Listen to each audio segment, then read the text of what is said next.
Welcome to Dr. Dread's channel. Today, we're diving into the chilling and disturbing story of Albert Fish, also known as the Brooklyn Vampire. This video will take you through his life, from his troubled upbringing to his eventual arrest. Stay tuned as we uncover the dark and twisted tale of one of history's most notorious criminals.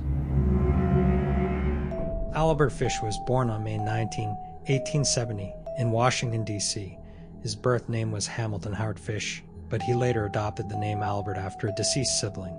Fish's family had a long history of mental illness, which would later play a significant role in his life. Fish's father was 75 years old at the time of his birth and died when Fish was just 5 years old. Following his father's death, Fish's mother struggled to provide for her children and eventually placed him in an orphanage. The orphanage was a place of severe mistreatment and abuse. Fish was subjected to harsh punishments and witnessed the suffering of other children. These traumatic experiences had a profound impact on him, shaping his future behavior and psychological state. At the age of 9, Fish's mother secured a government job and was able to remove him from the orphanage. However, the damage had already been done. Fish began to exhibit unusual and disturbing behaviors, including an interest in pain and suffering. As Fish grew older, his behavior became increasingly erratic and dangerous. He moved to New York City in his early 20s, where he began to engage in petty crimes and odd jobs to support himself. In 1898, Fish married a woman named Anna Mary Huffman, with whom he had 6 children. Despite his attempts to lead a normal family life, Fish's dark urges continued to grow. He struggled with severe psychological issues, including self-harm and masochistic tendencies. Fish's descent into madness was marked by his fascination with pain and suffering. He would often inflict harm upon himself, inserting needles into his body and engaging in other forms of self-mutilation. These behaviors were a manifestation of his deep-seated psychological issues. Fish's criminal activities began to escalate in the early 1900s. He targeted vulnerable individuals, often luring them with promises of work or assistance. His first known serious crimes were shocking and brutal, leaving a trail of victims in his wake. One of Fish's most infamous crimes was the kidnapping of a young girl named Grace Budd in 1928.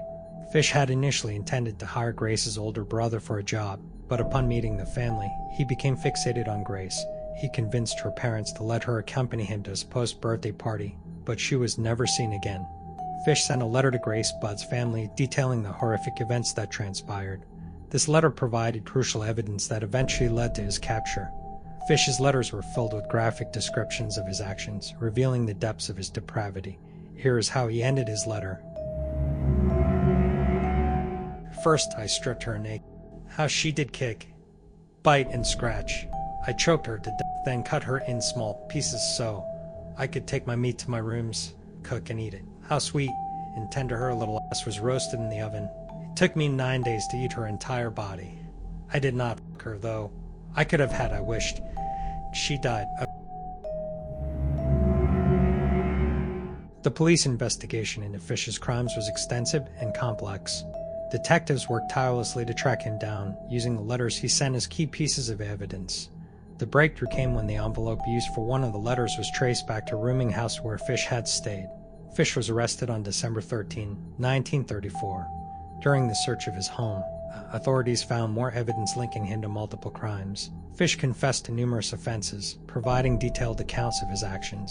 His confessions were chilling and revealed the full extent of his criminal activities. Fish's arrest marked the end of a long and terrifying chapter in criminal history. The evidence gathered during the investigation painted a grim picture of a man driven by dark and twisted desires.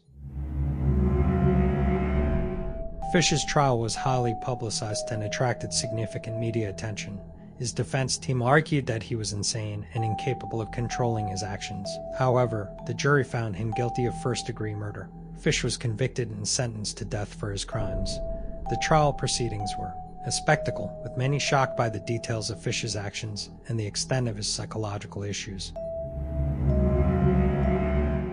Albert Fish was executed on January 16, 1936, at Sing Sing Prison. His case remains one of the most notorious in criminal history, serving as a grim reminder of the depths of human depravity. Fish's story has had a lasting impact on criminal psychology and continues to be studied today. His actions and the subsequent investigation have provided valuable insights into the minds of serial offenders.